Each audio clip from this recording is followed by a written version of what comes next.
Hey guys, it's Morgan. Welcome back to the weekly Shlog here at Highland Cycles over in Western Colorado, where we show you all kinds of cool dirt bike stuff.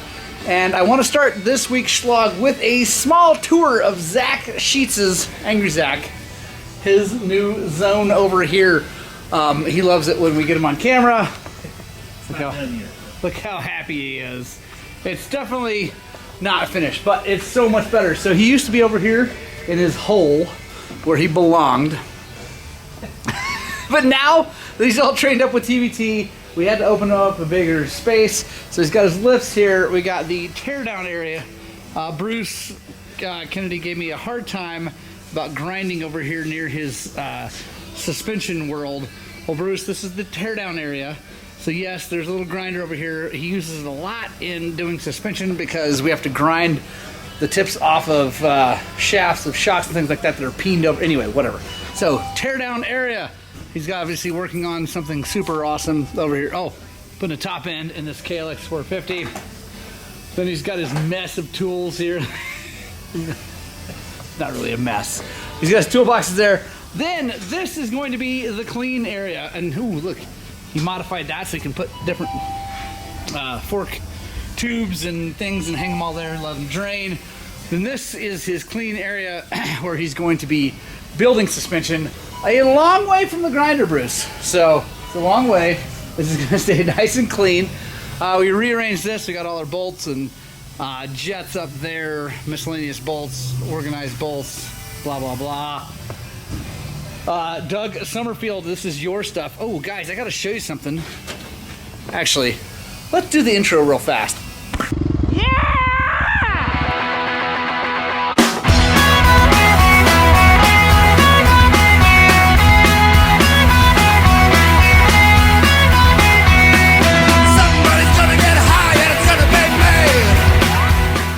Guys, let me show you something. Our friend Doug Summerfield had his bike lowered and by another shop, and they did this to the fork springs. They just like heated them up and bent them, and they didn't even get them the same length. That's the same. Anyway, they also jacked up a whole bunch of other stuff in there, so we're fixing that for him. Unfortunately, it did not get done as fast as we had hoped. And there's a Super Tenere coming in from Mr. John Phelps. Big girl. Yeah, there she is. So, yeah, so that's Zach's area. Here's this little area while parts are waiting to be put together. I'm really happy with it. I think he's really happy with it. He would never say that he's happy with it because of his anger wells up from down low. He'd actually never act like he was happy. But first job for me is this TTR 230. We are rebuilding the carburetor. Got a carb kit. Gonna rebuild that thing. So join me as we get after that. Ooh, hang on. Also, quick teaser. We're going to be making that YZ250FX street legal for Colorado. So if you want to see that, make sure you stay tuned. I'm gonna set you guys down. We're gonna get to rebuilding this thing. All right, guys, got the carburetor all apart. I actually ran it through the ultrasonic already.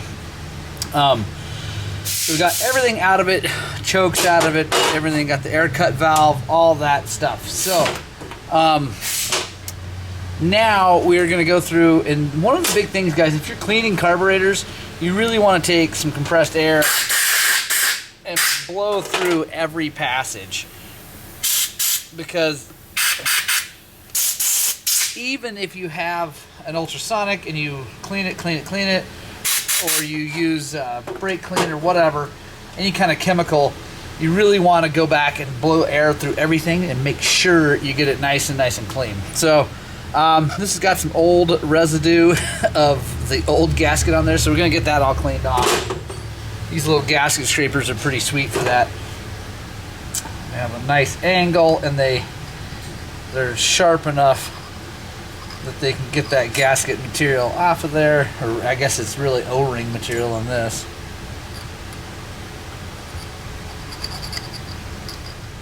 Alright, now I'm going to take the top off because sometimes it'll hold water.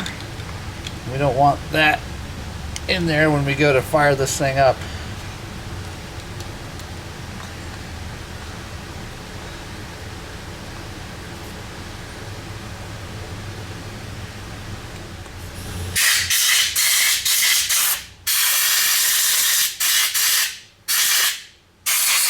Now we're good.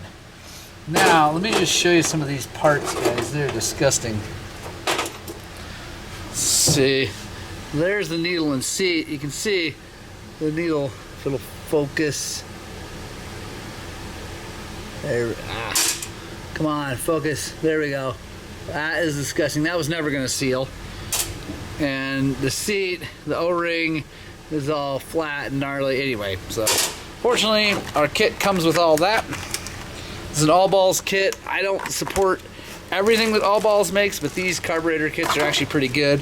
You have to watch out though, the jets in them a lot of times are like sea level jets, or sometimes they're just wrong. Like I mean, they'll fit, but they just are completely off. So, but the rubber parts seem to be good. So, got a new gasket.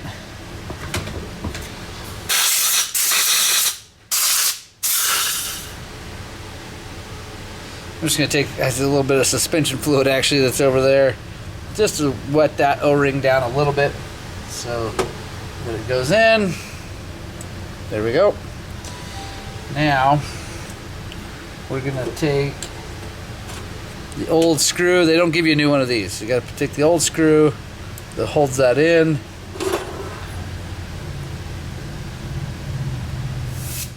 Dry it off. Take our needle, we're going to hook the needle onto the tang and drop it down in. Got our pin, and this pin was really hard to get out, so I'm assuming, oh look at that, it went right in. That's good. Now we have our emulsion tube and main jet, and this bike ran great with this main jet, so we're going to leave that main jet in there. It's clean, I just checked it. We need a new O-ring on that emulsion tube.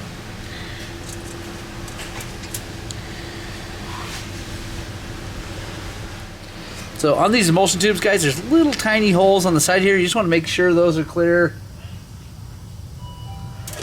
These are not.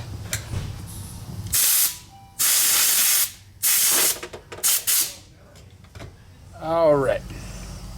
So now we got main jet and emulsion tube installed. I'm just using my pliers here because these pliers wrenches are so cool. They squeeze like in a perfect parallel manner, so you can tighten things with them like that. Next, look at our pilot jet. I'm going to take a look and see if it's clear. It is. So we'll drop that sucker back in. Another thing on these, you got to make sure you put this right in here. It's kind of a funky little O-ring, and it's not part of the float bowl gasket, so you make sure you get that in there. Okay, I think we got everything buttoned up down at the bottom. Let's take our float bowl.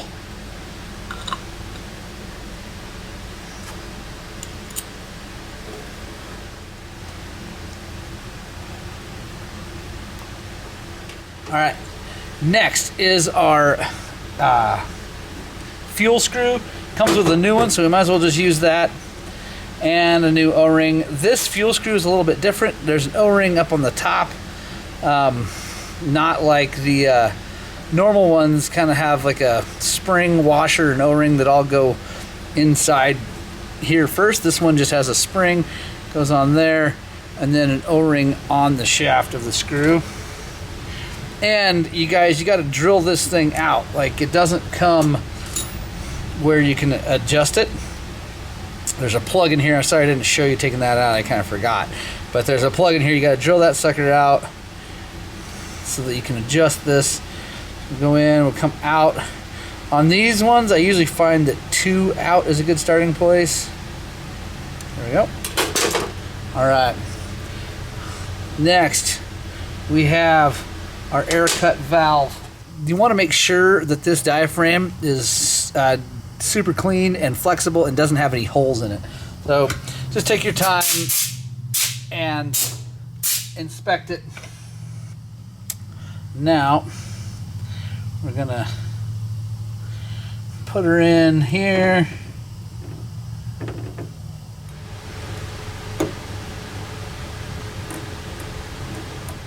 All right, guys, got everything back together. Choke back in. Got to get this little sleeve tucked back around. Then we'll be good to install this sucker. When you get done, you always make sure everything moves like it's supposed to move. Seems good. So, all right, we're going to install this thing and then see how she runs.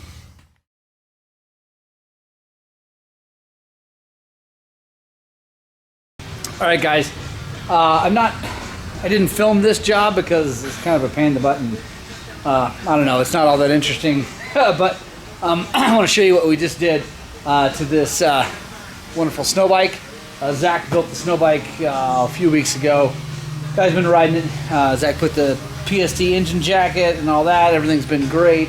But as with most snow bikes, the intake has been clogging up with snow because that's what they do. Because foam filters are bad, and even the normal style air box, but with a filter skin on it, a lot of times it'll clog up. So we put the C3 Power Sports breather kit on it, which is pretty cool. Just this as a breather, so there's no protection from dust, but you don't have to deal with that when you're on a snow bike. So that replaces that air box, which is pretty cool. And then we installed the C3 thermostat and temp gauge. So I gotta finish wrapping this and make this look nice, but dug this out to make it fit down in his bar pad so he can quick glance down. It's not like hidden down underneath here. But it turned out pretty cool. Yeah, I'm gonna just finish buttoning it up and get that thing out of here. We'll move on to the next job. All right, guys, next on the lift is this XR400 of our good friend Jim Tully. I'm pretty excited because this is gonna be a big challenge. So I think you guys are gonna enjoy it. Inside here in the clutch, I hear there's a broken bolt. I think it's in the clutch hub. I'm not 100% sure, but we're gonna take this thing apart and we're gonna see if we can fix it without just buying parts. That's the goal here. I try to be an actual mechanic. Zach tries to be a mechanic. We try not to just be parts changers. Sometimes it just comes down to changing parts. That's what you gotta do. But hopefully we can dive in and actually figure out what happened, why it happened, and fix it the right way. So let's pull this clutch cover off and we'll see what we're dealing with.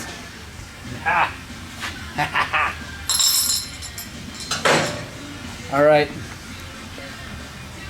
There it is. You can see Mr. Tully looks like he's chewed at it with some stuff. That is crazy. So that could be a good one, guys. These things break, by the way. The bolt just broke off. Fortunately, the clutch hub didn't break, so I think if we're careful, maybe we can save it. Yeah, it's gonna be interesting. So let me go grab some tools and we'll dive in there.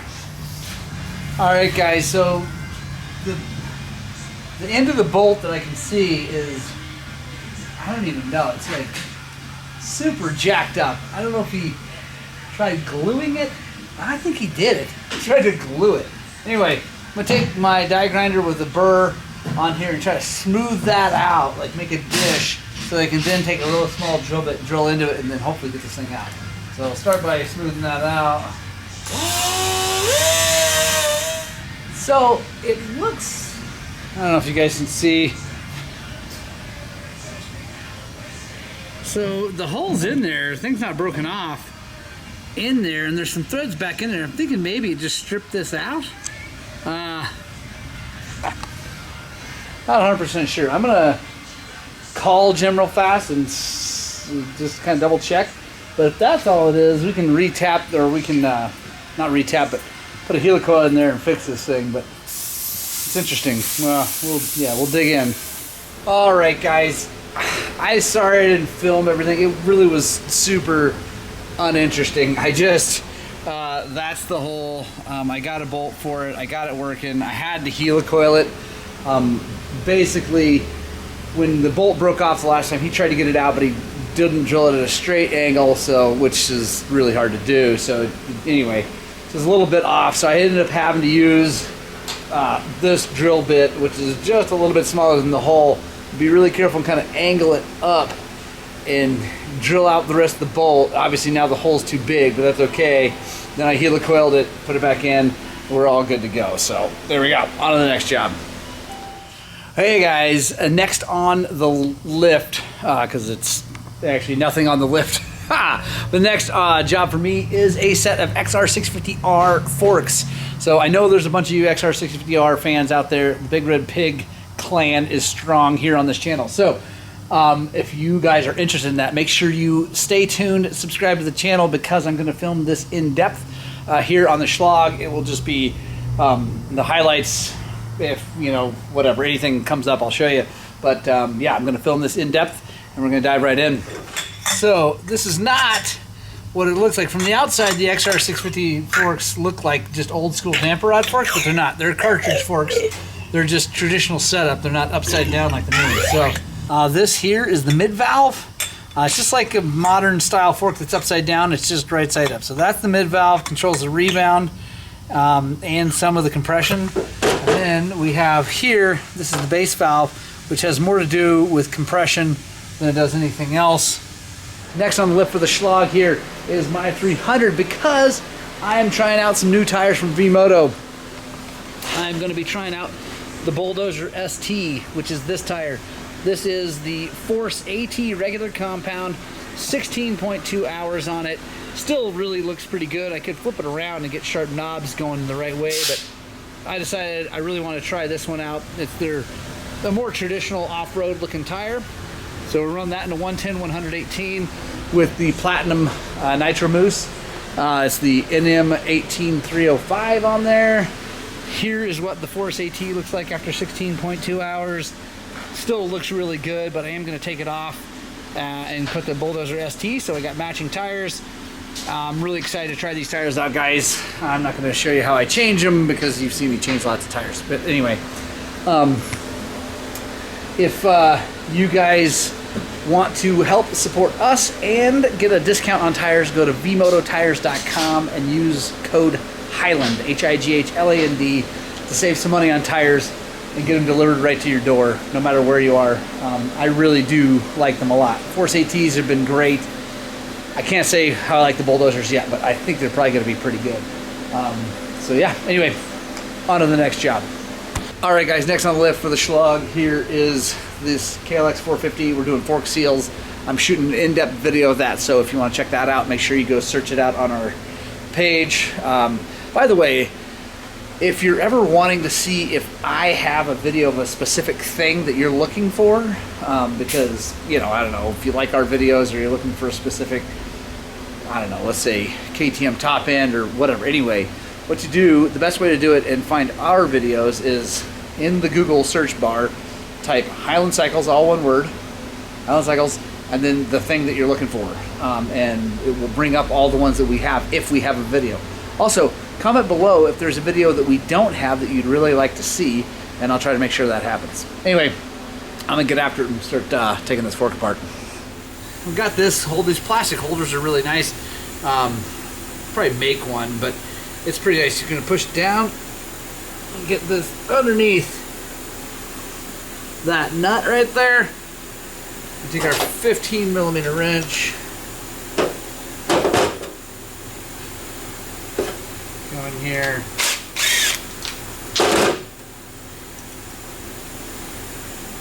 take our nut, set it out of the way, push, there we go. Now, whole thing comes off.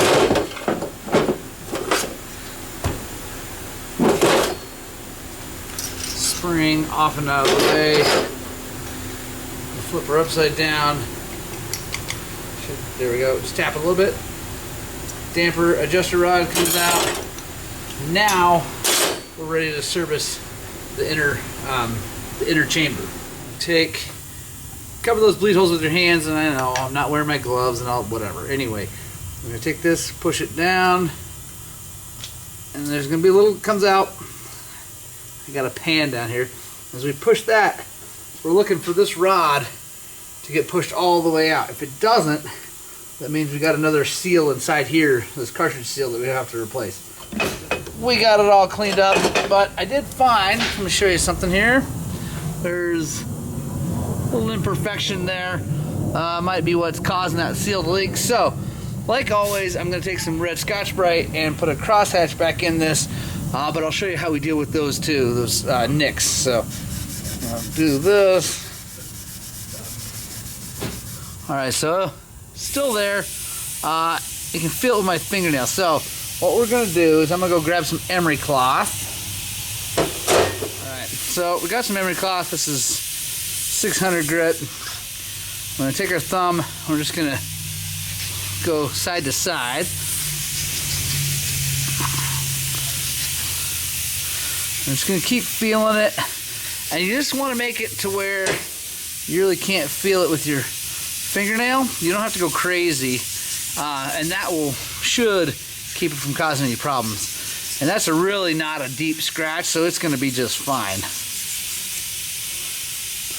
And the reason we're going side to side like that and not up and down is if you go up and down, you're creating passageways for the oil to get out. If it's side to side, the seal should hold it in there. So just there we go.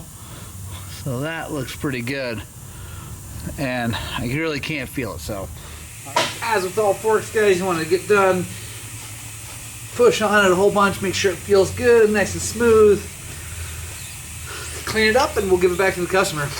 Alright guys, that's the end of the Shlog. I hope you guys had fun. If you're new here, think about hitting the subscribe button.